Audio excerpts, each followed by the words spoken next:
Terjadi keributan kecil di halaman pemandian umum dekat pasar, tepat setelah para pemuda selesai bermain sepak bola sore. Keringat masih menetes, napas mereka belum sepenuhnya teratur. Seorang pedagang jamu dadakan berdiri paling depan sambil mengangkat telunjuk. Jangan mandi dulu. Bisa masuk angin, bisa rematik, bisa sakit paru-paru, katanya lantang. Beberapa orang langsung berhenti melangkah. Ada yang sudah membuka sandal, lalu memakainya kembali dengan wajah ragu. Karim, yang terkenal paling cepat menyebarkan kabar apapun, mengangguk-angguk penuh keyakinan. Betul itu. Keringat masih panas, disiram air dingin, tubuh kaget. Itu mitos turun-temurun. Abu Nawas yang sejak tadi duduk di bangku batu sambil mengipas-ngipas kaosnya menoleh pelan. Menarik, katanya tenang. Tubuh kaget itu seperti apa bentuknya? Karim tersinggung. Ya, kaget saja. Panas ketemu dingin. Kalau begitu, Abu Nawas berdiri, teh panas ketemu lidah dingin seharusnya bikin lidah pingsan. Nyatanya, lidah hanya melepuh kalau suhunya ekstrim. Jadi masalahnya bukan ketemu, tapi seberapa. Pedagang jamu tertawa sinis. Ini soal kesehatan, bukan soal logika. Abu Nawas mendekat ke keran air, memutar sedikit hingga air menetes. Kesehatan justru selalu soal logika yang diuji oleh kenyataan. Coba kita sepakati dulu faktanya. Setelah olahraga, apa yang berubah dari tubuh? Panas, jawab seseorang. Napas cepat, sahut yang lain. Denyut jantung naik, tambah seorang penjaga pemandian yang diam-diam tertarik. Abu Nawas mengangguk. Bagus. Sekarang pertanyaannya, apakah mandi yang menyebabkan sakit, atau mandi yang dilakukan saat tubuh belum kembali stabil? Karim mengerutkan dahi. Bedanya apa? Bedanya besar, jawab Abu Nawas. Kalau seseorang berlari, jantung berdetak cepat untuk mengalirkan darah ke otot. Kalau langsung disiram air sangat dingin, pembuluh darah bisa menyempit mendadak. Itu yang bikin pusing atau tidak nyaman. Tapi itu bukan karena mandi, itu karena waktunya. Pedagang jamu menyela, tetap saja berbahaya. Berbahaya juga kalau makan terburu-buru saat masih terengah-engah, balas Abu Nawas. Tapi tidak ada mitos, makan bikin sakit. Yang ada, makan saat tidak siap. Beberapa orang mulai tertawa. Kari mencoba bertahan. Tapi banyak yang bilang habis mandi langsung batuk. Abu Nawas menunjuk ke arah jalan berdebu. Orang batuk juga banyak yang tidak mandi. Apakah debu yang bersalah atau mandi yang dituduh? Dalam ilmu sederhana, kita cari sebab yang paling konsisten. Atlet profesional mandi setelah latihan setiap hari. Kalau mandi penyebab sakit, rumah sakit akan penuh atlet, bukan penuh orang yang jarang bergerak. Penjaga pemandian mengangguk-angguk. Di tempat ini, yang sering masuk angin justru yang duduk lama sambil baju basah, bukan yang mandi. Abu Nawas tersenyum tipis. Nah, itu pengamatan empiris. Baju basah, angin sore, tubuh diam, itu kombinasi yang masuk akal membuat tubuh menggigil. Mandi dengan air bersih setelah menunggu napas normal justru menghilangkan keringat, bakteri, dan mencegah iritasi kulit. Kari mencoba celah lain. Kalau airnya dingin, air sumur di sini suhunya tidak sedingin es, jawab Abu Nawas cepat. Tubuh manusia juga bukan teko panas. Ia punya mekanisme adaptasi. Yang penting bertahap, duduk sebentar, minum air, tunggu denyut jantung turun. Baru mandi. Ini bukan rahasia kuno, ini akal sehat.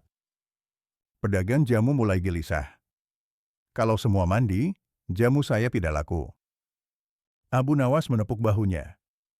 Jamu tetap laku kalau dijual sebagai pelengkap, bukan penakut. Katakan saja, minum jamu setelah mandi untuk relaksasi. Itu jujur dan tidak melawan kenyataan. Tawa pecah.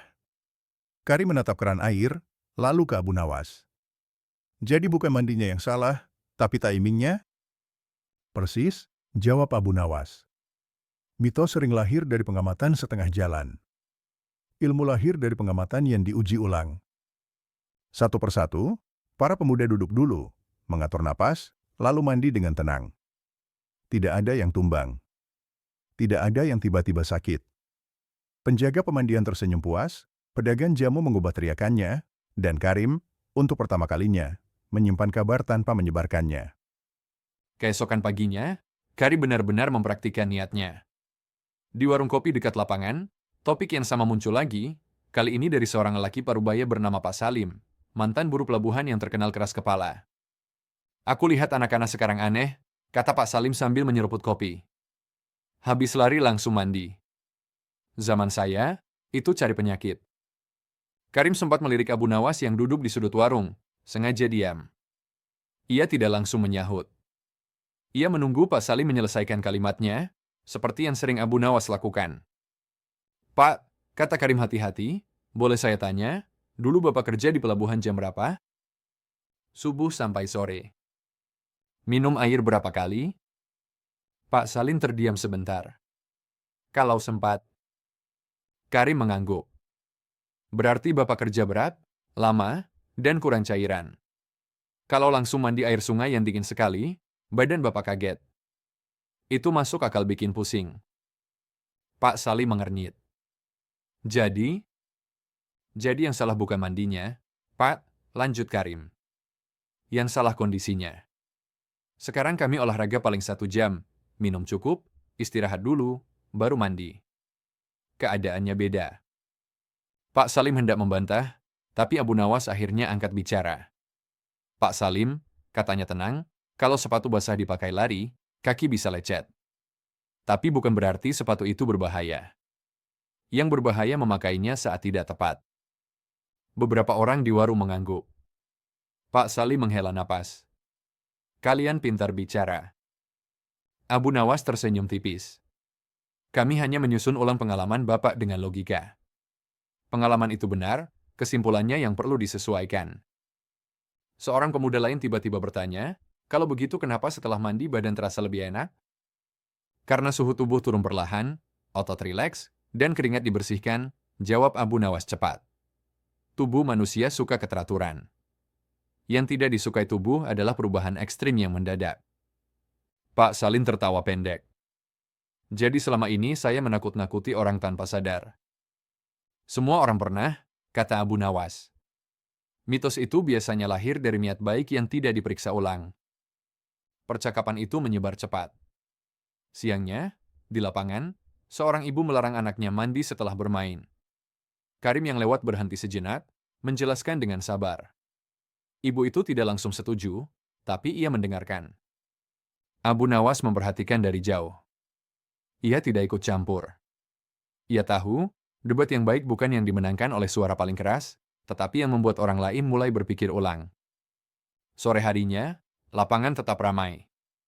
Anak-anak bermain, orang dewasa berolahraga, dan pemandian umum tidak lagi sepi karena ketakutan yang sama.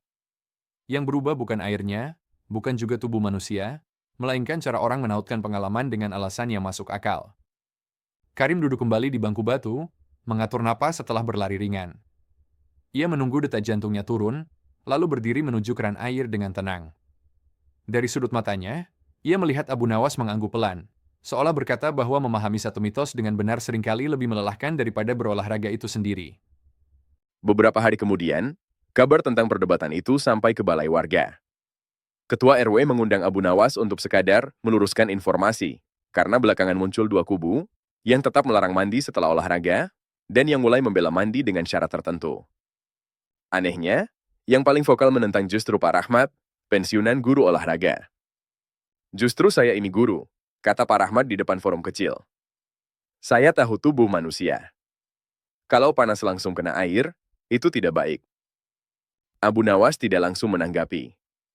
Ia meminta izin berdiri, lalu bertanya, Pak Rahmat, waktu Bapak masih mengajar, apakah murid langsung disuruh mandi setelah lari?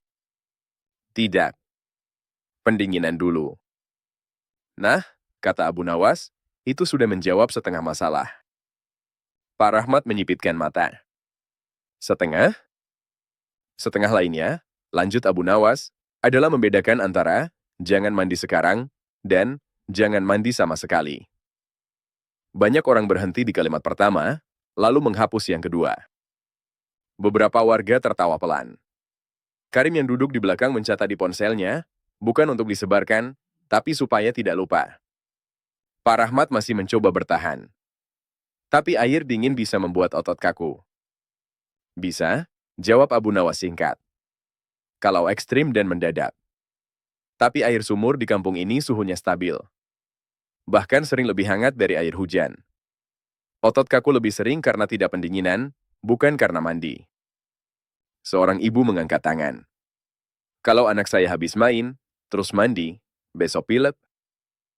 Abu Nawas menoleh lembut. Pilek itu infeksi virus, Bu. Tidak lahir dari air mandi. Yang sering terjadi, anak mandi lalu tidur dengan rambut basah di ruangan berangin. Lagi-lagi, mandi yang disalahkan, kebiasaan yang lolos. Ruangan mendadak hening. Bukan karena semua langsung setuju, tapi karena penjelasannya terlalu masuk akal untuk dipotong. Pak Rahmat akhirnya duduk kembali. Jadi seharusnya bagaimana kalimat yang benar? Abu Nawas menjawab tanpa berpikir lama. Setelah olahraga, istirahatlah sampai napas dan detak jantung normal. Minum air. Baru mandi. Kalimat itu lengkap. Yang lain hanya potongannya. Ketua RW mengangguk puas. Kalau begitu, kita tempel pengumuman saja di lapangan. Karim tersenyum. Bukan larangan? Bukan, kata Abu Nawas. Panduan. Sore itu, sebuah kertas ditempel di papan kayu lapangan. Setelah olahraga, istirahat sejenak, minum air, lalu mandi. Aman dan dianjurkan. Tidak ada yang pingsan. Tidak ada yang jatuh sakit massal. Yang ada justru orang-orang mulai saling mengingatkan untuk duduk sebentar sebelum mandi, bukan saling melarang tanpa alasan. Pak Rahmat lewat pemandian beberapa hari kemudian. Ia melihat anak-anak menunggu napas mereka tenang sebelum mandi. Ia berhenti, tersenyum kecil, lalu berkata pelan, ternyata bukan ilmunya yang berubah. Cara menjelaskannya yang harus diperbaiki. Abu Nawas yang kebetulan mendengar hanya mengangguk. Ia tahu, mitos tidak mati karena dibantah, tetapi karena digantikan oleh penjelasan yang lebih masuk akal dan bisa diuji dalam kehidupan sehari-hari. Namun persoalan belum benar-benar selesai. Beberapa hari setelah pengumuman itu ditempel, muncul kejadian kecil yang hampir saja memutarbalikkan semuanya. Seorang pemuda bernama Udin pingsan di kamar mandi setelah olahraga sore. Kabar itu menyebar lebih cepat daripada klarifikasi. Kalimat yang beredar bukan, Udin pingsan karena kelelahan, melainkan, tuh kan, mandi setelah olahraga tetap berbahaya. Kerumunan kembali terbentuk di pemandian. Karim tiba lebih dulu dan melihat Udin duduk lemas di bangku. Kepalanya tertunduk, wajahnya pucat. Minum apa saja dari tadi? Tanya Karim. Udin menggeleng. Belum sempat. Dari siang kerja, langsung main bola. Abu Nawas datang belakangan. Ia tidak langsung bicara soal mandi. Ia jongkok di depan Udin. Kamu terakhir makan jam berapa? Subuh, jawab Udin lirih. Abu Nawas berdiri dan menoleh ke kerumunan. Baik. Sekarang kita susun kejadiannya. Udin kurang makan, kurang minum, bekerja seharian, lalu olahraga. Tubuhnya sudah kehabisan bahan bakar. Lalu ia berdiri lama di kamar mandi. Siapa yang masih menyalahkan air? Beberapa orang saling pandang. Pedagang jamu yang dulu paling ribut kini diam, menatap lantai. Ini contoh klasik, lanjut Abu Nawas, suaranya tetap datar. Ketika tubuh kekurangan cairan dan energi, tekanan darah bisa turun. Pingsan bisa terjadi bahkan tanpa mandi. Air hanya kebetulan hadir di lokasi kejadian. Karim menambahkan, kali ini dengan percaya diri. Kalau Udin duduk istirahat, minum air, dan makan sedikit sebelum mandi, kejadian ini sangat mungkin tidak terjadi. Seorang warga menyela, tapi orang-orang pasti tetap bilang ini karena mandi. Abu Nawas mengangguk. Karena manusia suka sebab yang terlihat. Air terlihat. Kekurangan cairan tidak. Udin akhirnya dibawa pulang setelah kondisinya membaik. Tidak ada siraman dramatis, tidak ada larangan baru. Yang ada justru diskusi kecil di antara warga. Untuk pertama kalinya, mereka membicarakan minum air dan makan cukup, bukan sekadar mandi atau tidak mandi. Keesokan harinya, tulisan di papan pengumuman bertambah satu baris, ditulis tangan oleh ketua RW. Pastikan cukup minum dan istirahat sebelum mandi. Karim membaca tulisan itu lama. Lucu juga, katanya pada Abu Nawas. Dulu orang ribut soal mandi. Sekarang ribut soal minum. Itu kemajuan, jawab Abu Nawas. Masalah kesehatan jarang berdiri sendiri. Mitos muncul ketika kita memotong satu faktor dan mengabaikan yang lain. Sore itu, lapangan kembali ramai. Beberapa orang duduk lebih lama dari biasanya, mengobrol sambil menunggu napas tenang. Ada yang saling mengingatkan, minum dulu. Tidak ada yang mengejek. Tidak ada yang merasa paling benar. Abu Nawas berjalan melewati pemandian, melihat Udin yang hari itu hanya duduk, tidak ikut bermain. Belajar dari tubuh sendiri lebih mahal daripada dengar 1000 nasihat, kata Abu Nawas singkat. Udin mengangguk. Saya kira mandi yang bikin saya jatuh. Dan sekarang, tanya Abu Nawas. Sekarang saya tahu, jawab Udin, yang bikin jatuh itu kebiasaan saya sendiri. Abu Nawas melangkah pergi tanpa komentar tambahan. Di belakangnya, air terus mengalir seperti biasa, tidak membawa penyakit, tidak membawa kesembuhan, hanya menjalankan fungsinya. Sementara manusialah yang perlahan belajar memahami kapan dan bagaimana menggunakannya. Beberapa minggu berlalu. Perdebatan soal mandi memang mereda, tetapi efeknya menjalar ke hal lain. Orang-orang mulai datang ke Abu Nawas bukan hanya untuk bertanya, melainkan untuk berdebat. Bukan mencari menang, melainkan mencari jelas. Suatu sore, Karim datang dengan wajah setengah bingung setengah bersemangat. Sekarang orang bilang begini, katanya, kalau habis olahraga tidak boleh mandi, tapi kalau sudah keringat dingin justru harus mandi. Ini benar yang mana? Abu Nawas menatap Karim lama, lalu bertanya, menurutmu, apa itu keringat dingin? Karim berpikir. Badan berkeringat, tapi rasanya dingin dan tidak nyaman. Artinya tubuhmu kelelahan dan sistem pengaturan suhunya sedang tidak stabil, jawab Abu Nawas. Dalam kondisi itu, mandi bukan solusi pertama. Solusinya istirahat dan cairan. Lagi-lagi, bukan airnya yang salah, tapi urutannya. Karim tertawa kecil. Jadi hampir semua mitos ini soal urutan? Hampir semua kesalahan manusia soal urutan, jawab Abu Nawas datar. Kita sering menukar langkah terakhir jadi penyebab utama. Percakapan mereka didengar oleh seorang pria muda yang baru pindah ke kampung itu. Saya kira Abu Nawas ini tukang membantah mitos, katanya ragu, ternyata cuma menyuruh orang nunggu sebentar. Abu Nawas menoleh. Menunggu dengan alasan yang benar jauh lebih sulit daripada melarang tanpa alasan. Pria itu terdiam. Beberapa hari kemudian, lapangan kedatangan tamu dari kecamatan. Ada program olahraga sore, lengkap dengan instruktur. Setelah sesi selesai, instruktur itu berkata lantang, jangan ada yang mandi dulu, ya. Bisa bahaya. Karim refleks berdiri. Ia melirik Abu Nawas. Abu Nawas tidak memberi isyarat apapun. Karim mengangkat tangan. Pak, boleh saya bertanya? Instruktur itu mengangguk. Apakah Bapak maksudnya jangan mandi sama sekali? Atau jangan mandi sebelum istirahat? Instruktur itu terdiam sesaat. Ya, istirahat dulu. Karim tersenyum. Kalau begitu, mungkin kalimatnya perlu dilengkapi. Pak. Soalnya kalau dipotong, orang-orang di sini langsung panik.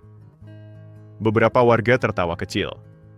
Instruktur itu mengangguk, sedikit malu. Baik.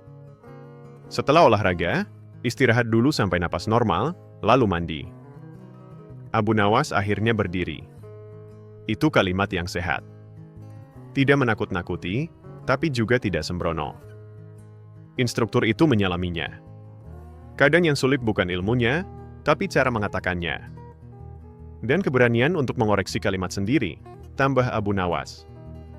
Sore itu, Karim duduk sendirian di bangku batu, memperhatikan orang-orang yang kini secara alami melakukan pendinginan tanpa disuruh. Ia tersenyum kecil. Dulu bangku itu tempat orang saling melarang. Sekarang tempat orang saling mengingatkan. Abu Nawas duduk di sebelahnya. Kamu lihat bedanya? Karim mengangguk. Sekarang orang tidak takut mandi. Mereka cuma lebih sadar. Takut membuat orang patuh sesaat, kata Abu Nawas. Paham membuat orang konsisten. Karim menghela napas panjang. Saya baru sadar. Debat kemarin bukan soal air. Memang bukan, jawab Abu Nawas. Itu soal kebiasaan berpikir. Kalau satu mitos bisa diluruskan, yang lain akan menyusul. Dari kejauhan, suara air pemandian terdengar seperti biasa. Tidak ada yang berubah pada air itu. Yang berubah adalah cara orang menunggu sebelum menyentuhnya. Suatu sore menjelang maghrib, lapangan mendadak sepi. Hujan tipis turun, membuat pemandian umum kosong. Abu Nawas duduk sendirian di bangku batu, memandangi keran yang menetes pelan. Karim datang terlambat hari itu, bukan untuk berolahraga, tetapi membawa kabar. Besok papan pengumuman mau dilepas, katanya. Abu Nawas menoleh. Kenapa? Ketua RW bilang orang-orang sudah hafal. Tidak ada lagi yang perlu diingatkan. Abu Nawas mengangguk. Berarti tulisannya berhasil. Karim duduk di sampingnya. Aneh ya. Semua ini bermula dari satu kalimat, mandi bikin sakit. Kalimat pendek memang paling berbahaya, jawab Abu Nawas. Karena mudah diingat, tapi mudah salah. Hujan makin rapat. Dari kejauhan terdengar langkah seseorang. Pak Salim lewat sambil membawa handuk, berhenti sebentar. Saya dulu paling keras melarang, katanya sambil tersenyum. Sekarang malah saya yang menunggu napas turun sebelum mandi. Pak Rahmat menyusul, membawa termos kecil. Saya kira saya mengajarkan ilmu. Ternyata saya hanya mewariskan potongan kalimat. Mereka tertawa pelan, tanpa rasa kalah atau menang. Karim menatap Abu Nawas.